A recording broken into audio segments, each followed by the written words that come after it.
Breaking news. Cine hero Sritej పై Kukatpally PS లో కేసు నమోదైంది. తనను పెళ్లి చేసుకుంటానని నమ్మించి మోసం చేశాడంటూ ఓ యువతి ఫిర్యాదు చేసింది.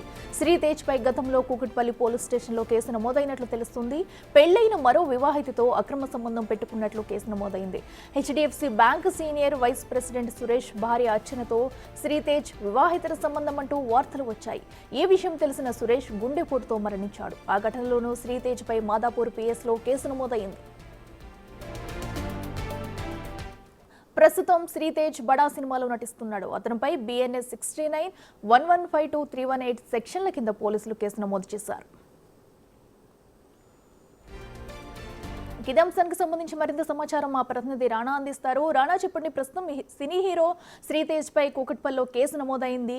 మరి తను మోసం చేశాడంటూ కూడా ఒక యువత అయితే కంప్లైంట్ ఇవ్వడం జరిగింది. అసలు ఈ కేసుకు సంబంధించి డీటెయిల్స్ ఏంటి, ఏం జరిగింది?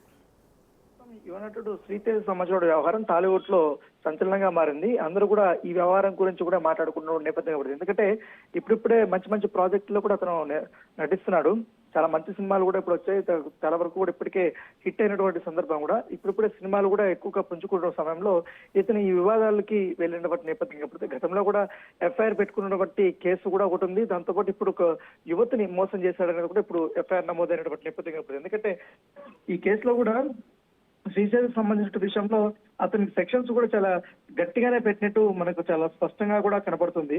ఎందుకంటే ఒక్కొక్క బిఎన్ఎస్ యాక్ట్ కింద కింద నాన్ బెయిలబుల్ యాక్ట్ కింద కూడా ఇప్పుడు వచ్చినటువంటి నేపథ్యం. ఎందుకంటే 69 కానీ 115 కానీ 318 కానీ ఇవన్నీ కూడా ఖచ్చితంగా చాలా సివియర్ గా ఉన్నటువంటి సెక్షన్స్ అని చెప్పుకోవచ్చు. ఇప్పటికే కూకట్పల్లిలో ఉన్నటువంటి ఆ కేసు, అప్పట్లో వివాహేతర సంబంధం పెట్టుకున్నటువంటి అంశము, ఇవన్నీ కూడా ఇప్పుడు తెరవైకి వస్తున్నటువంటి నేపథ్యం మీద కనపడుతుంది.